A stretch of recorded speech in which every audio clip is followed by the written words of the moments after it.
This is beautiful South Africa. In 2 parts, you'll get to know the must-visit places and some cool insider tips for your South Africa trip.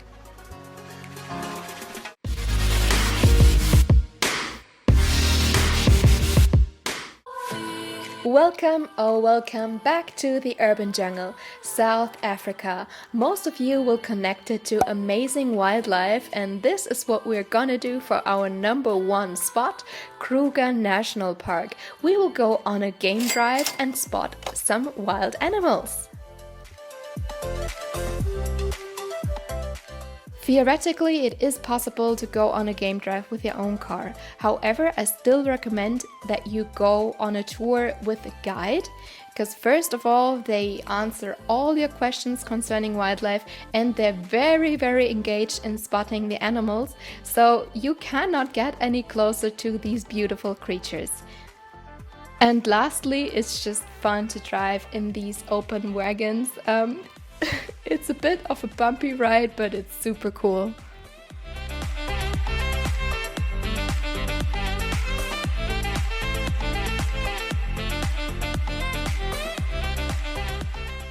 From wildlife to life at the waterfront. If you drive the garden route, make sure to make a stop at the pretty little town of Knysna, located in a beautiful blue lagoon.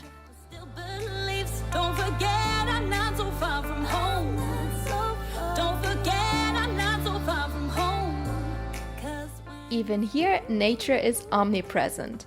Crystal clear blue water, no wonder it attracts blue stingrays.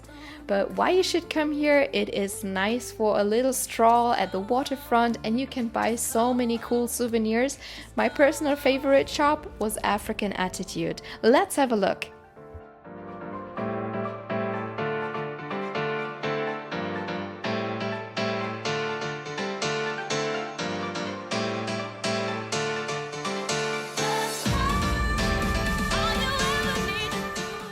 Everything you see here is handcrafted by local artists, but if you're not into souvenirs yet, you should at least check out one of the many delicious restaurants at the pier serving you the catch of the day.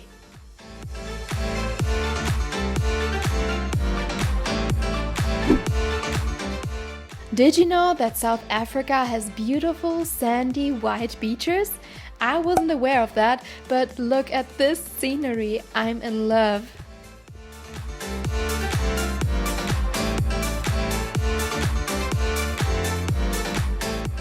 If you visit in spring, so right before the really hot summer, like I did, you might be the only ones at the beach. Isn't that amazing? And yes, the waves are strong, but I guess this would be perfect for surfing then, right?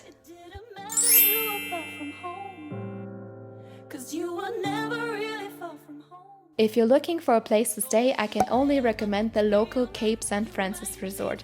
Not sponsored by the way, but you can expect fresh fruits, vegetables and fish and super cute houses to stay in. And we're up in the north again for Blythe River Canyon. I promise you, spectacular views are guaranteed. The canyon is not only the 3rd biggest canyon in the world, it's also the greenest. You can walk around freely, but please be careful because there are no safety measures.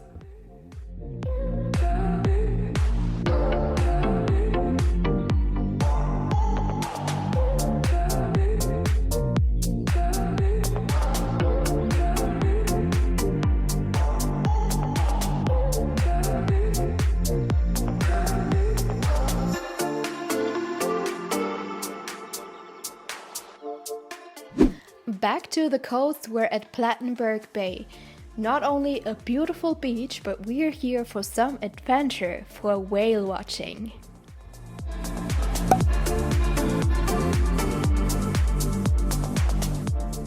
If you plan to visit South Africa in spring, apparently it's a good time for whale watching. So we took the chance and booked a 2-hour whale watching tour.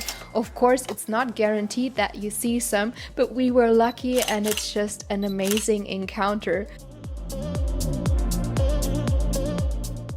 Apart from whales, you will definitely see some seals because they chill all over the shore. Cute!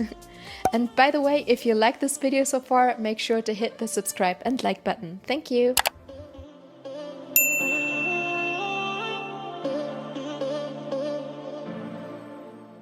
It is very likely that you will pass Port Elizabeth.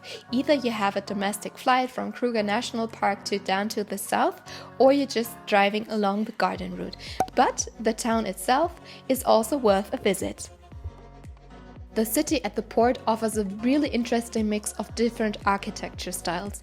Colonial, super modern and elevated, and something in between, all within the same block, so it really is one of a kind.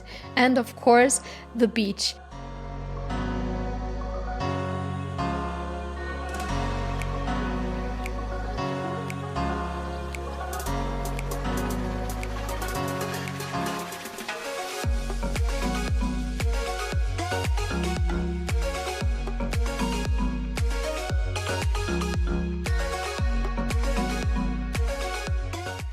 Wimpy is their most prominent burger chain. I'm not really a fan of the burgers, but their frozen passion fruit smoothie, delicious. Okay, the next one is a hard one, Kruger River. Don't know if I pronounce it correctly, but nevertheless, it's a beautiful river which has a little secret to it. If you go on a cruise, you will find out why. The water appears to be orange due to some mineral. And you're on your own, so you're surrounded by nature and your group fellows.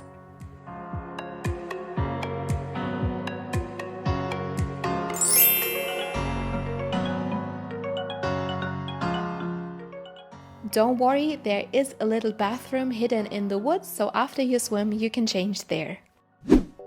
Tsitsikamma National Park can only be described as walking through stunning nature while feeling like Indiana Jones. But I'll get there in a second. First of all, you want to fuel up your engines at Storms River. There are some nice cafes and restaurants, and you can buy coffee and tea for really cheap.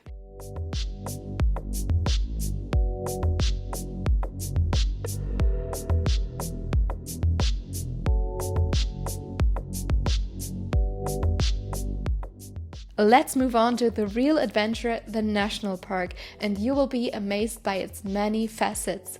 First, you have a beautiful beach, and I regret not bringing my swimwear to then be surprised how quick it can change into a jungle feeling. And yeah, you're like an adventurer following the path, which is quite easy, to be honest. You cannot get lost, so don't worry, but it is quite a walk, so I would recommend you 2 to 3 hours to just enjoy the scenery and really calm down and enjoy your walk.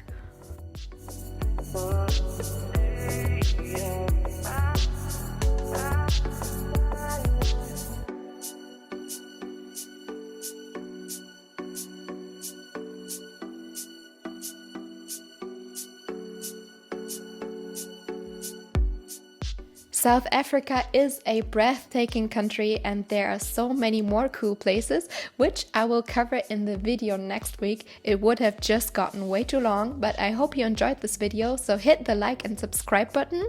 And depending on the timing, you can watch the next video right here. I will definitely link it. See you soon, guys. Bye!